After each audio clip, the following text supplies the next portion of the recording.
ਇਹ ਹਫ਼ਤਾਵਾਰ ਬਾਈਬਲ ਦਾ ਦਰਸੀ ਆਵਾਜ਼ ਪਲੇਨਫੀਲਡ Christian science church independent ਵੱਲੋਂ ਹੈ, ਜਿਹੜਾ ਨਿਊ ਜਰਸੀ ਅਮਰੀਕਾ ਵਿੱਚ ਹੈ। ਹੋਰ ਮਾਲੂਮਾਤ ਲਈ ਤੁਸੀਂ ਸਾਡੀ ਵੈਬਸਾਈਟ ਵੇਖੋ www.plainfieldcs.com। ਇਹ ਸਬਕ 24 ਸਤੰਬਰ 2023 ਇਤਵਾਰ ਦੇ ਦਿਨ ਹਫ਼ਤੇ ਦੇ ਅਖੀਰ ਉੱਤੇ ਤੁਹਾਡੇ ਪੜ੍ਹਨ ਲਈ ਤਿਆਰ ਕੀਤਾ ਗਿਆ ਹੈ। ਮਜ਼ਮੂਨ, ਅਸਲੀਅਤ, ਸੁਨਹਿਰੀ ਮਤਨ, ਕਰੰਥੀਓ। ਰੱਬ ਹੀ ਹੈ ਜਿਨੇ ਆਖਿਆ ਪਈ ਹਨੇਰੇ ਵਿੱਚੋਂ ਲੋ ਚਮਕੇ, ਤੇ ਉਹੀ ਸਾਡੇ ਦਿਲਾਂ ਵਿੱਚ ਚਮਕਿਆ, ਤਾਂ ਜੋ ਰੱਬ ਦੇ ਜਲਾਲ ਦੀ ਪਛਾਣ ਦੀ ਲੋ ਯਿਸੂ ਮਸੀਹ ਦੇ ਮੁਖੜੇ ਤੋਂ ਜਲਵਾਗਰ ਹੋਵੇ। ਜਵਾਬੀ ਪੜ੍ਹਾਈ। ਕੁਲਸੀਓ। ਇਸ ਲਈ ਜਦੋਂ ਤੁਸੀਂ ਮਸੀਹ ਦੇ ਨਾਲ ਜੋਏ ਗਏ ਤੇ ਅਗਲੇ ਜਹਾਨ ਦੀਆਂ ਸ਼ੈਵਾਂ ਨੂੰ ਲੱਭਦੇ ਰਹੋ, ਜਿੱਥੇ ਮਸੀਹ ਮੌਜੂਦ ਹੈ ਤੇ ਰੱਬ ਦੇ ਸੱਜੇ ਪਾਸੇ ਬੈਠਾ ਹੈ। ਅਗਲੇ ਜਹਾਨ ਦੀਆਂ ਸ਼ੈਵਾਂ ਦੇ ਖਿਆਲ ਵਿੱਚ ਰਵੋ, ਨਾ ਪਈ ਧਰਤੀ ਦੀਆਂ ਸ਼ੈਵਾਂ ਦੇ। ਜਦੋਂ ਮਸੀਹ ਜਿਹੜਾ ਸਾਡੀ ਹਯਾਤੀ ਹੈ ਜ਼ਾਹਿਰ ਕੀਤਾ ਜਾਵੇਗਾ, ਤੇ ਤੁਸੀਂ ਵੀ ਉਹਦੇ ਨਾਲ ਜਲਾਲ ਵਿੱਚ ਜ਼ਾਹਿਰ ਕੀਤੇ ਜਾਓਗੇ। ਤੁਸੀਂ ਪੁਰਾਣੀ ਇਨਸਾਨੀਅਤ ਨੂੰ ਉਹਦੇ ਕੰਮਾਂ ਦੇ ਨਾਲ ਹੀ ਲਾ ਦਿੱਤਾ ਹੈ ਤੇ ਨਵੀਂ ਇਨਸਾਨੀਅਤ ਨੂੰ ਪਾ ਲਿਆ ਹੈ, ਜਿਹੜੀ ਮਾਰਫਤ ਹਾਸਲ ਕਰਨ ਲਈ ਆਪਣੇ ਖਾਲਕ ਦੀ ਸੂਰਤ ਉੱਤੇ ਨਵੀਂ ਬਣਦੀ ਜਾਂਦੀ ਹੈ। ਤੇ ਇਹਨਾਂ ਸਾਰਿਆਂ ਉੱਤੇ ਮੁਹੱਬਤ ਨੂੰ, ਜਿਹੜੀ ਕਮਾਲ ਦਾ ਪਟਕਾ ਹੈ, ਬੰਨ ਲਵੋ, ਤੇ ਮਸੀਹ ਦਾ ਇਤਮਾਨਾਨ, ਜਿਹਦੇ ਲਈ ਤੁਸੀਂ ਇੱਕ ਬਦਨ ਹੋ ਕੇ ਬੁਲਾਏ ਵੀ ਗਏ ਹੋ, ਤੁਹਾਡੇ ਦਿਲਾਂ ਉੱਤੇ ਹੁਕੂਮਤ ਕਰੇ ਤੇ ਤੁਸੀਂ ਸ਼ੁਕਰਗੁਜ਼ਾਰ ਰਹੋ। ਮਸੀਹ ਦੇ ਕਲਾਮ ਨੂੰ ਆਪਣੇ ਦਿਲਾਂ ਵਿੱਚ ਕਸਰਤ ਨਾਲ ਵਸਣ ਦਿਓ ਤੇ ਕਮਾਲ ਦਨਾਈ ਨਾਲ ਆਪਸ ਵਿੱਚ ਤਾਲੀਮ ਤੇ ਨਸੀਹਤ ਕਰੋ, ਤੇ ਆਪਣੇ ਦਿਲਾਂ ਵਿੱਚ ਫਜ਼ਲ ਦੇ ਨਾਲ ਰੱਬ ਲਈ ਜ਼ਬੂਰ ਤੇ ਗੀਤ ਤੇ ਰੂਹਾਨੀ ਗਜ਼ਲਾਂ ਗਾਓ, ਤੇ ਕਲਾਮ ਜਾਂ ਕੰਮ ਜੋ ਕੁਝ ਕਰਦੇ ਹੋ ਸਭ ਖੁਦਾਵੰਦ ਯਿਸੂ ਦੇ ਨਾਂ ਨਾਲ ਕਰੋ ਤੇ ਉਹਦੇ ਰਾਹੀਂ ਰੱਬ ਦਾ ਸ਼ੁਕਰ ਕਰੋ। ਦਰਸੀ ਆਵਾਜ਼ ਬਾਈਬਲ ਵਿੱਚੋਂ ਯੋਹੰਨਾ। ਸ਼ੁਰੂ ਵਿੱਚ ਕਲਾਮ ਸੀ ਤੇ ਕਲਾਮ ਰੱਬ ਦੇ ਨਾਲ ਸੀ ਤੇ ਕਲਾਮ ਹੀ ਰੱਬ ਸੀ। ਇਹ ਹੀ ਸ਼ੁਰੂ ਵਿੱਚ ਰੱਬ ਦੇ ਨਾਲ ਸੀ। ਸਾਰੀਆਂ ਸ਼ੈਵਾਂ ਉਹਦੇ ਰਾਹੀਂ ਪੈਦਾ ਹੋਈਆਂ, ਤੇ ਜੋ ਕੁਝ ਪੈਦਾ ਹੋਇਆ ਉਹਦੇ ਵਿੱਚੋਂ ਕੋਈ ਸ਼ੈ ਵੀ ਉਹਦੇ ਬਗੈਰ ਪੈਦਾ ਨਾ ਹੋਈ। ਉਹਦੇ ਵਿੱਚ ਹਯਾਤੀ ਸੀ ਤੇ ਉਹ ਹਯਾਤੀ ਬੰਦਿਆਂ ਦਾ ਨੂਰ ਸੀ, ਤੇ ਨੂਰ ਹਨੇਰੇ ਵਿੱਚ ਚਮਕਦਾ ਏ ਤੇ ਹਨੇਰੇ ਨੇ ਉਹਨੂੰ ਕਬੂਲ ਨਾ ਕੀਤਾ। ਅਬਰਾਨੀਓ। ਹੁਣ ਈਮਾਨ ਉਮੀਦ ਕੀਤੀਆਂ ਹੋਈਆਂ ਸ਼ੈਵਾਂ ਦਾ ਇਤਮਾਦ ਤੇ ਨਾ ਵੇਖੀਆਂ ਸ਼ੈਵਾਂ ਦਾ ਸਬੂਤ ਏ, ਕਿਉਂ ਜੇ ਇਹਦੇ ਬਾਰੇ ਬਜ਼ੁਰਗਾਂ ਦੇ ਹੱਕ ਵਿੱਚ ਚੰਗੀ ਗਵਾਹੀ ਦਿੱਤੀ ਗਈ। ਈਮਾਨ ਨਾਲ ਹੀ ਅਸੀਂ ਪਤਾ ਕਰਦੇ ਹਾਂ ਵੀ ਜਹਾਨ ਰੱਬ ਦੇ ਆਖਣ ਨਾਲ ਬਣੇ ਨੇ। ਇਹ ਨਹੀਂ ਵੀ ਜੋ ਕੁਝ ਵਿਖਾਲੀ ਦਿੰਦਾ ਹੈ ਜ਼ਾਹਰੀ ਸ਼ੈਵਾਂ ਨਾਲ ਬਣਿਆ ਏ, ਤੇ ਈਮਾਨ ਦੇ ਬਗੈਰ ਉਹਨੂੰ ਪਸੰਦ ਆਉਣਾ ਨਾਮੁਮਕਿਨ ਏ।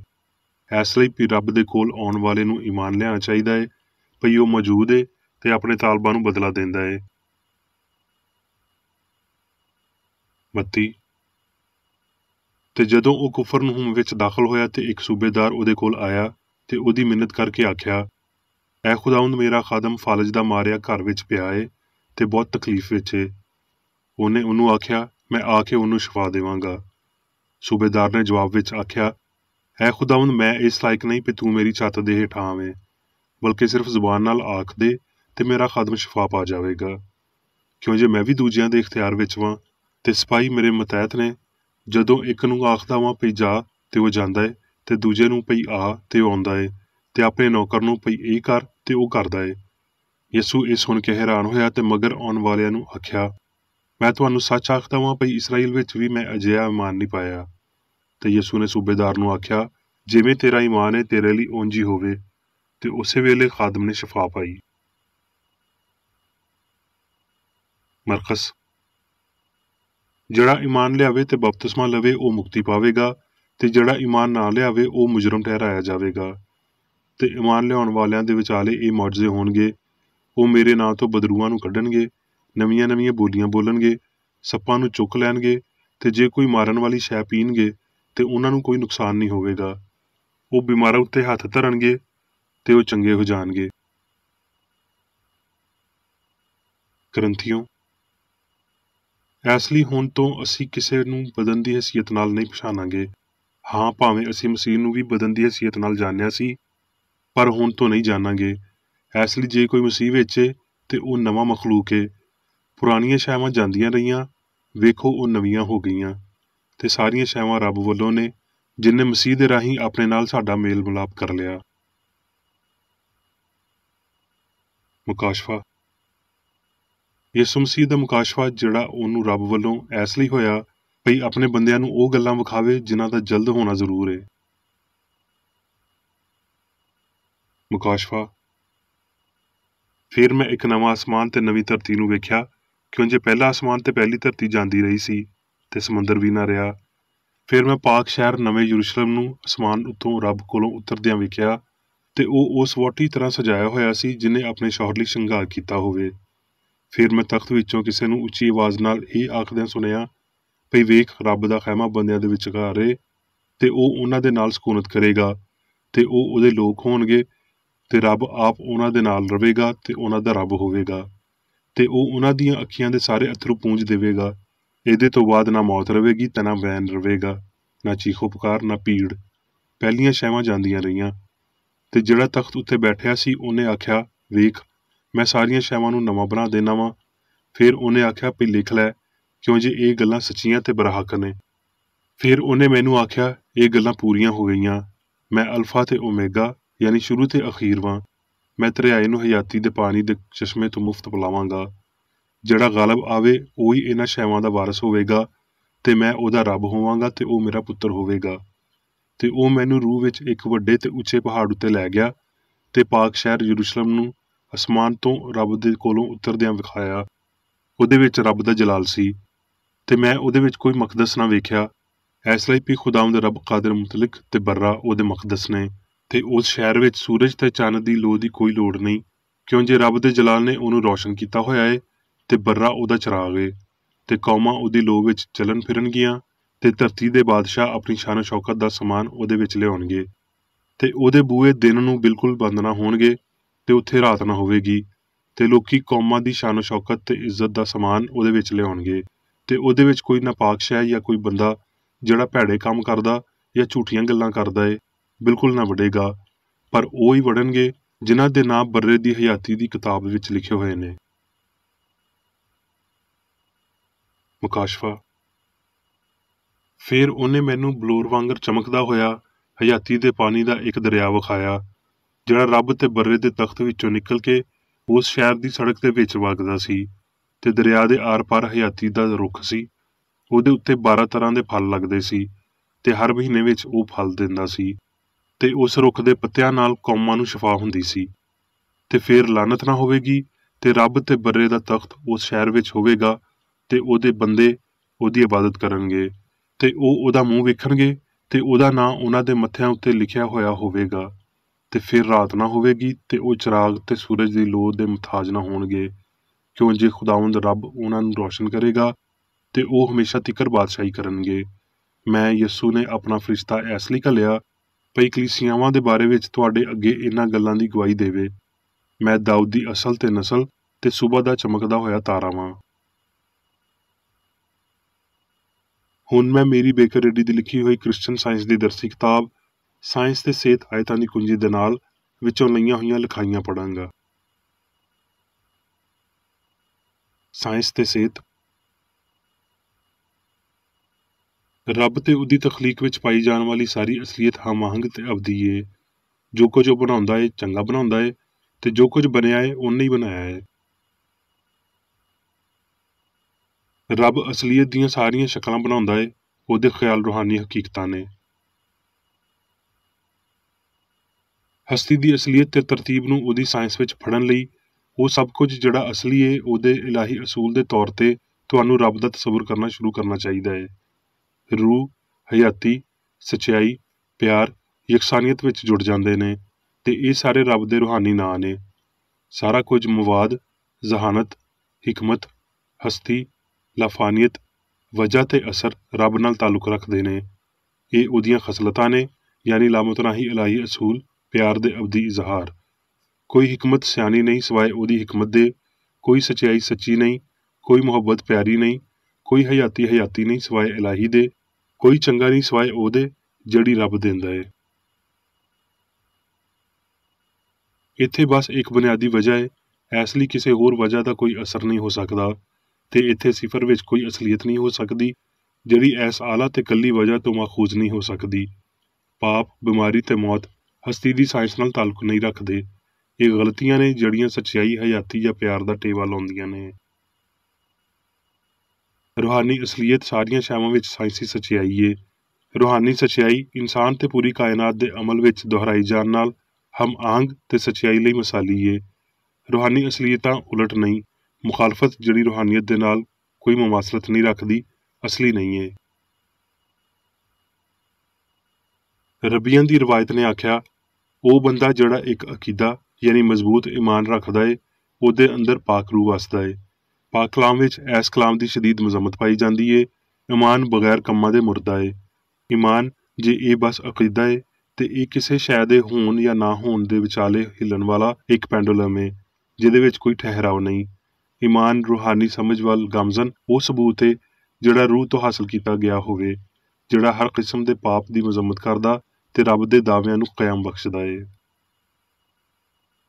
ਅਬਰਾਨੀ, ਯੂਨਾਨੀ, ਲਾਤੀਨੀ ਤੇ ਅੰਗਰੇਜ਼ੀ ਬੋਲੀਆਂ ਵਿੱਚ ਈਮਾਨ ਤੇ ਇਹਦੇ ਨਾਲ ਦੇ ਲਫ਼ਜ਼ਾਂ ਦੇ ਦੋ ਮਤਲਬ ਨੇ, ਸੱਚਾਈ ਤੇ ਇਤਮਾਦ।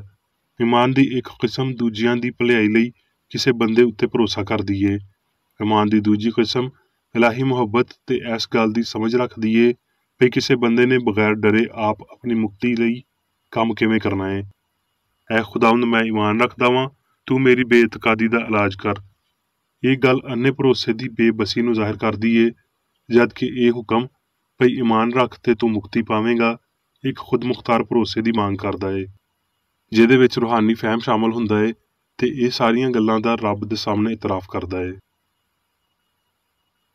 ਅਬਰਾਨੀ ਲਫ਼ਜ਼ ਈਮਾਨ ਦਾ ਮਤਲਬ ਪੱਕੇ ਹੋਣਾ ਜਾਂ ਮੁਸਤਕਿਲ ਹੋਣਾ ਵੀ ਏ।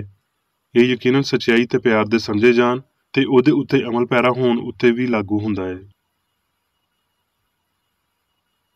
ਈਮਾਨ ਰੱਖਣਾ ਮਜ਼ਬੂਤੀ ਤੇ ਮੁਸਤਕਿਲ ਮਜ਼ਾਜੀ, ਨਾ ਡਾਵਾਂਡੋਲ ਹੋਣ ਵਾਲਾ ਤੇ ਨਾ ਹੀ ਅੰਨਾ ਈਮਾਨ, ਬਲਕਿ ਰੂਹਾਨੀ ਸੱਚਾਈ ਦੀ ਸਮਝ।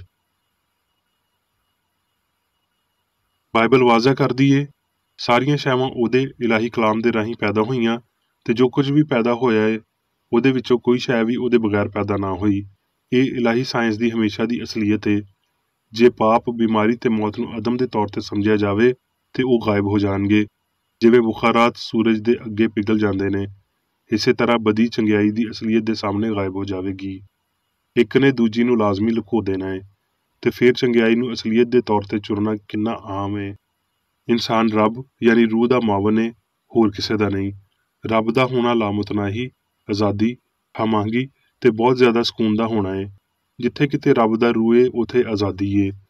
ਯੂਰ ਦੇ ਆਰਚ ਕਾਹਨ ਵਾਂਗਰ ਪਾਕਤਰੀਨ ਥਾਂ ਵਿੱਚ ਦਾਖਲ ਹੋਣ ਲਈ ਇਨਸਾਨ ਆਜ਼ਾਦ ਏ, ਯਾਨੀ ਰੱਬ ਦੀ ਸਲਤਨਤ ਵਿੱਚ। ਮਾਦੀ ਫਹਿਮ ਰੂਹ ਰੱਬ ਨੂੰ ਸਮਝਣ ਵਿੱਚ ਬਸ਼ਰ ਦੀ ਕਦੀ ਮਦਦ ਨਹੀਂ ਕਰਦਾ। ਬਸ ਰੂਹਾਨੀ ਫਹਿਮ ਦੇ ਰਾਹੀਂ ਇਨਸਾਨ ਖੁਦਾਈ ਨੂੰ ਸਮਝਦਾ ਏ ਤੇ ਉਹਦੇ ਨਾਲ ਪਿਆਰ ਕਰਦਾ ਏ। ਸਿਆਣ ਦੀ ਸਾਇੰਸ ਦੇ ਬਾਰੇ ਮਾਦੀ ਹਿੱਸਾਂ ਦੇ ਬਹੁਤ ਸਾਰੇ ਤਜ਼ਾਦ ਉਸ ਨਾ ਵੇਖੀ ਸੱਚਾਈ ਨੂੰ ਨਹੀਂ ਬਦਲਦੇ, ਜਿਹੜੀ ਹਮੇਸ਼ਾ ਲਈ ਬਰਕਰਾਰ ਰਹਿੰਦੀ ਏ। ਸਿਹਤ ਮਾਦੇ ਦੀ ਹਾਲਤ ਨਹੀਂ, ਬਲਕਿ ਸਿਆਣ ਦੀ ਹਾਲਤ ਏ ਤੇ ਨਾ ਹੀ ਮਾਦੀ ਹਿੱਸਾਂ ਸਿਹਤ ਦੇ ਮੌਜੂ ਉੱਤੇ ਭਰੋਸੇ ਦੇ ਕਾਬਲ ਗਵਾਹੀ ਪੇਸ਼ ਕਰ ਸਕਦੀਆਂ ਨੇ। ਸ਼ਫਾਈਆ ਸਿਆਣ ਦੀ ਸਾਇੰਸ ਕਿਸੇ ਕਮਜ਼ੋਰ ਲਈ ਇਹ ਹੋਣਾ ਨਾਮੁਮਕਿਨ ਬਿਆਨ ਕਰਦੀ ਏ, ਜਦਕਿ ਸਿਆਣ ਲਈ ਇਹਦੀ ਅਸਲ ਤਸਦੀਕ ਕਰਨਾ ਜਾਂ ਇਨਸਾਨ ਦੀ ਅਸਲੀ ਹਾਲਤ ਨੂੰ ਜ਼ਾਹਰ ਕਰਨਾ ਮੁਮਕਿਨ ਪੇਸ਼ ਕਰਦੀ ਏ। ਇਸ ਲਈ ਸਾਇੰਸ ਦਾ ਇਲਾਹੀ ਅਸੂਲ ਬਦਨੀ ਹਿੱਸਾਂ ਦੀ ਗਵਾਹੀ ਨੂੰ ਬਦਲਦਿਆਂ ਹੋਏ ਇਨਸਾਨ ਨੂੰ ਬਤੌਰ ਸੱਚਾਈ ਹਮਾਹੰਗੀ ਦੇ ਨਾਲ ਮੌਜੂਦ ਹੋਣਾ ਜ਼ਾਹਰ ਕਰਦਾ ਏ, ਜਿਹੜਾ ਸਿਹਤ ਦੀ ਕੱਲੀ ਨਿਉ ਏ।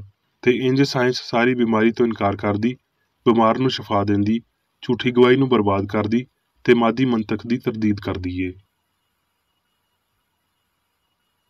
ਕਾਮਲੀਅਤ ਅਸਲੀਅਤ ਨੂੰ ਸਾਹਮਣੇ ਲਿਆਉਂਦੀ ਏ। ਕਾਮਲੀਅਤ ਬਾਝੋਂ ਕੁਝ ਵੀ ਪੂਰੇ ਤੌਰ ਤੇ ਅਸਲੀ ਨਹੀਂ ਏ। ਜਦੋਂ ਤੀਕਰ ਕਾਮਲੀਅਤ ਜ਼ਾਹਰ ਨਹੀਂ ਹੁੰਦੀ ਤੇ ਅਸਲੀਅਤ ਤੀਕਰ ਨਹੀਂ ਅਪੜਦੀ, ਸਾਰੀਆਂ ਸ਼ੈਵਾਂ ਗਾਇਬ ਹੋਣੀਆਂ ਜਾਰੀ ਰਹਿਣਗੀਆਂ। ਮੁਕਾਸ਼ਵਾ 21 ਬਾਬ 1 ਆਇਤ ਵਿੱਚ ਅਸੀਂ ਪੜ੍ਹਦੇ ਹਾਂ, ਫਿਰ ਮੈਂ ਇੱਕ ਨਵੇਂ ਅਸਮਾਨ ਤੇ ਇੱਕ ਨਵੀਂ ਧਰਤੀ ਨੂੰ ਵੇਖਿਆ, ਕਿਉਂ ਜੇ ਪਹਿਲਾ ਅਸਮਾਨ ਤੇ ਪਹਿਲੀ ਧਰਤੀ ਜਾਂਦੀ ਰਹੀ ਸੀ ਤੇ ਸਮੁੰਦਰ ਵੀ ਨਾ ਰਿਹਾ। ਇਨਕਸ਼ਾਫ ਕਰਨ ਵਾਲਾ ਹਾਲੇ ਮੌਤ ਅਖਵਾਉਣ ਵਾਲੇ ਇਨਸਾਨੀ ਤਜਰਬੇ ਦੇ ਤਬਦੀਲਸ਼ੁਦਾ ਮਰਹਲੇ ਵਿੱਚੋਂ ਵੀ ਨਹੀਂ ਲੰਘਿਆ, ਪਰ ਉਹਨੇ ਪਹਿਲਾਂ ਹੀ ਨਵੇਂ ਅਸਮਾਨ ਤੇ ਨਵੀਂ ਧਰਤੀ ਨੂੰ ਵੇਖ ਲਿਆ ਏ। ਮੁਕੱਦਸ ਯੂਹੰਨਾ ਨੂੰ ਇਹ ਸੁਪਨਾ ਕਿਸ ਫਹਿਮ ਦੇ ਰਾਹੀਂ ਮਿਲਿਆ ਸੀ? ਵੇਖਣ ਵਾਲੇ ਮਾਦੀ ਬਸਰੀ ਉਜ਼ਵ ਦੇ ਰਾਹੀਂ ਨਹੀਂ, ਕਿਉਂ ਜੇ ਅੱਖ ਇੰਨੇ ਸੋਹਣੇ ਨਜ਼ਾਰੇ ਨੂੰ ਵੇਖਣ ਲਈ ਨਾਕਸ ਏ। ਇਹ ਜਿਹੜੀ ਤੁਹਾਡੇ ਵਿਚਕਾਰ ਰੱਬ ਦੀ ਬਾਦਸ਼ਾਹੀ ਏ, ਇਹ ਇੱਥੇ ਇਨਸਾਨ ਦੇ ਸ਼ਾਊਰ ਦੀ ਪਹੁੰਚ ਵਿੱਚ ਏ ਤੇ ਰੂਹਾਨੀ ਖਿਆਲ ਇਹਨੂੰ ਜ਼ਾਹਰ ਕਰਦਾ ਏ ਇਲਾਹੀ ਸਾਇੰਸ ਵਿੱਚ ਇਨਸਾਨ ਰੱਬ ਦੇ ਬਾਰੇ ਆਪਣੀ ਸਮਝ ਦੇ ਤਨਾਸਬ ਵਿੱਚ ਸ਼ਾਉਰੀ ਤੌਰ ਤੇ ਇਸ ਹਮਾਹੰਗੀ ਦੀ ਪਛਾਣ ਦੀ ਮਲਕੀਅਤ ਰੱਖਦਾ ਹੈ। ਇਨਕਸ਼ਾਫ ਕਰਨ ਵਾਲਾ ਸਾਡੀ ਵਜੂਦੀਅਤ ਦੀ ਥਾਂ ਉੱਤੇ ਸੀ, ਜਦ ਕਿ ਉਹ ਵੇਖਦਿਆਂ ਹੋਏ ਜੋ ਅੱਖ ਨਹੀਂ ਵੇਖ ਸਕਦੀ, ਜੋ ਗੈਰ ਇਲਹਾਮੀ ਸੋਚ ਲਈ ਗੈਰ ਹਾਜ਼ਰ ਏ। ਪਾਕ ਲਿਖਾਈ ਦੀ ਇਹ ਗਵਾਹੀ ਸਾਇੰਸ ਦੀ ਇਸ ਅਸਲੀਅਤ ਨੂੰ ਕਾਇਮ ਰੱਖਦੀ ਏ ਵੀ ਅਸਮਾਨ ਤੇ ਧਰਤੀ ਇੱਕ ਇਨਸਾਨੀ ਸਮਝ ਯਾਨੀ ਉਹ ਸਮਝ ਜਿਹੜੀ ਰੱਬ ਦਿੰਦਾ ਏ ਉਹਦੇ ਲਈ ਰੂਹਾਨੀ ਏ, ਜਦ ਕਿ ਦੂਜੀ ਸਮਝ ਗੈਰ ਰੋਸ਼ਨ ਇਨਸਾਨ ਦੀ ਸਿਆਣ ਲਈ ਬਸੀਰਤ ਮਾਦੀ ਏ। ਬੇਸ਼ੱਕ ਇਹ ਜ਼ਾਹਰ ਕਰਦਾ ਹੈ ਵੀ ਜਿਵੇਂ ਇਨਸਾਨੀ ਸਿਆਣ ਮਾਦੇ ਤੇ ਰੂਹ ਦੀ ਇਸਤਲਾਹ ਦਿੰਦੀ ਏ ਤੇ ਉਹ ਸਮਝ ਦੇ ਮਰਹਲਿਆਂ ਤੇ ਹਾਲਤਾਂ ਵਿੱਚ ਇਸ਼ਾਰਾ ਕਰਦੀ ਏ।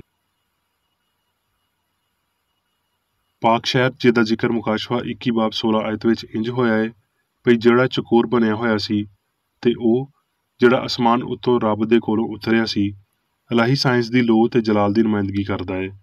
ਇਸ ਨਵੇਂ ਯਰੂਸ਼ਲਮ ਦਾ ਬਣਾਉਣ ਵਾਲਾ ਤੇ ਮਾਮਾਰ ਰੱਬ ਏ। ਸਾਡੇ ਰੱਬ ਦੇ ਇਸ ਸ਼ਹਿਰ ਨੂੰ ਕਿਸੇ ਸੂਰਜ ਜਾਂ ਸੈਟੇਲਾਈਟ ਦੀ ਲੋੜ ਨਹੀਂ, ਕਿਉਂਕਿ ਇਹਦੀ ਲੋਹ ਪਿਆਰ ਏ। ਇਲਾਹੀ ਸਿਆਣ ਆਪ ਇਹਦਾ ਤਰਜਮਾਨ ਏ।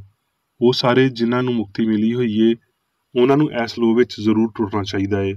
ਸਾਰੀਆਂ ਸ਼ਾਨਦਾਰ ਤਾਕਤਾਂ ਤੇ ਸਲਤਨਤਾਂ ਆਪਣੀ ਸਾਰੀ ਸ਼ਾਨ ਸ਼ੌਕਤ ਇਸ ਸ਼ਹਿਰ ਵਿੱਚ ਲਿਆਉਣਗੀਆਂ। ਇਹਦੇ ਬੂਹੇ ਲੋਹ ਤੇ ਜਲਾਲ ਵੱਲ ਅੰਦਰ ਤੇ ਬਾਹਰ ਦੋਵਾਂ ਪਾਸੇ ਖੁੱਲ੍ਹਦੇ ਨੇ, ਕਿਉਂਕਿ ਸਭ ਕੁਝ ਚੰਗਾ ਏ ਤੇ ਅਜਿਹਾ ਕੁਝ ਵੀ ਇਸ ਸ਼ਹਿਰ ਵਿੱਚ ਨਹੀਂ ਵੜ ਸਕਦਾ ਜਿਹੜਾ ਨਾਪਾਕ ਸ਼ੈ ਜਾਂ ਝੂਠੀਆਂ ਗੱਲਾਂ ਕਰਨ ਵਾਲਾ ਹੋਵੇ। ਹੁਣ ਮੈਂ ਮੇਰੀ ਬੇਕਰ ਰੇਡੀ ਵੱਲੋਂ ਚਰਚ ਮੈਨੂਅਲ ਵਿੱਚ ਦਿੱਤੇ ਹੋਏ ਰੋਜ਼ਾਨਾ ਦੇ 3 ਫਰਜ਼ ਪੜਾਂਗਾ। ਰੋਜ਼ਾਨਾ ਦੀ ਦੁਆ। ਇਸ ਚਰਚ ਦੇ ਹਰ ਰੁਕਨ ਦਾ ਇਹ ਫਰਜ਼ ਹੈ ਪਈ ਉਹ ਹਰ ਰੋਜ਼ ਇਹ ਦੁਆ ਕਰੇ, ਤੇਰੀ ਬਾਦਸ਼ਾਹੀ ਆਵੇ, ਇਲਾਹੀ ਸੱਚਾਈ, ਹਯਾਤੀ ਤੇ ਪਿਆਰ ਦੀ ਸਲਤਨਤ ਮੇਰੇ ਅੰਦਰ ਕਾਇਮ ਹੋਵੇ ਤੇ ਸਾਰੇ ਪਾਪ ਮੈਥੋਂ ਨਿਕਲ ਜਾਣ ਤੇ ਤੇਰਾ ਕਲਾਮ ਸਾਰੇ ਇਨਸਾਨਾਂ ਦੇ ਪਿਆਰ ਨੂੰ ਵਧਾਵੇ ਤੇ ਉਹਨਾਂ ਉੱਤੇ ਹਕੂਮਤ ਕਰੇ। ਮਕਸਦਾਂ ਤੇ ਕੰਮਾਂ ਦਾ ਇੱਕ ਅਸੂਲ। ਨਾ ਕੋਈ ਮੁਖਾਲਫਤ ਤੇ ਨਾ ਕੋਈ ਜ਼ਾਤੀ ਤਾਲੁਕ ਮਾਦਰੀ ਚਰਚ ਦੇ ਕਿਸੇ ਰੁਕਨ ਦੇ ਮਕਸਦਾਂ ਜਾਂ ਕੰਮਾਂ ਉੱਤੇ ਅਸਰ ਕਰਨੇ ਚਾਹੀਦੇ। ਸਾਇੰਸ ਵਿੱਚ ਬਸ ਇਲਾਹੀ ਪਿਆਰ ਹੀ ਹਕੂਮਤ ਕਰਦਾ ਹੈ ਤੇ ਇੱਕ ਮਸੀਹ ਸਾਇੰਸਦਾਨ ਪਾਪ ਨੂੰ ਰੱਦ ਕਰਦਿਆਂ ਹੋਏ ਸੁੱਚੀ ਭਰਾਬੰਦੀ, ਖਰਾਤ ਪਸੰਦੀ ਤੇ ਮਾਫੀ ਨਾਲ ਪਿਆਰ ਦੀਆਂ ਮਿੱਠੀਆਂ ਸੱਚਾਈਆਂ ਦਾ ਪਰਛਾਵਾਂ ਬਣਦਾ ਹੈ। ਇਸ ਚਰਚ ਦੇ ਸਾਰੇ ਰੁਕਨਾਂ ਨੂੰ ਸਾਰੇ ਪਾਪਾਂ ਤੋਂ, ਗਲਤ ਤਰ੍ਹਾਂ ਦੀਆਂ ਪੇਸ਼ਨਗੋਈਆਂ, ਮੁਨਸਫੀਆਂ, ਮੁਜ਼ੰਮਤਾਂ, ਸਲਾਮਾਂ, ਗਲਤ ਅਸਰਾਂ ਨੂੰ ਲੈਣ ਤੇ ਗਲਤ ਅਸਰ ਦੇਣ ਤੋਂ ਆਜ਼ਾਦ ਰਹਿਣ ਲਈ ਹਰ ਰੋਜ਼ ਖਿਆਲ ਰੱਖਣਾ ਚਾਹੀਦਾ ਹੈ ਤੇ ਦੁਆ ਕਰਨੀ ਚਾਹੀਦੀ ਹੈ। ਫਰਜ਼ ਲਈ ਚੁਸਤੀ। ਇਸ ਚਰਚ ਦੇ ਹਰ ਰੁਕਨ ਦਾ ਇਹ ਫਰਜ਼ ਹੈ ਕਿ ਉਹ ਹਰ ਰੋਜ਼ ਜਾਰਹਾਨਾ ਜ਼ਿਹਨੀ ਸਲਾਮਾਂ ਦੇ ਖਿਲਾਫ ਆਪਣੇ ਆਪ ਨੂੰ ਤਿਆਰ ਰੱਖੇ ਤੇ ਰੱਬ ਆਪਣੇ ਕਾਇਦ ਤੇ ਇਨਸਾਨਾਂ ਲਈ ਆਪਣੇ ਫਰਜ਼ਾਂ ਨੂੰ ਨਾ ਕਦੀ ਭੁੱਲੇ ਤੇ ਨਾ ਕਦੀ ਨਜ਼ਰਅੰਦਾਜ਼ ਕਰੇ। ਉਹਦੇ ਕੰਮਾਂ ਦੇ ਰਾਹੀਂ ਉਹਦਾ ਇਨਸਾਫ ਹੋਵੇਗਾ, ਉਹ ਬੇਕਸੂਰ ਜਾਂ ਕਸੂਰਵਾਰ ਹੋਵੇਗਾ।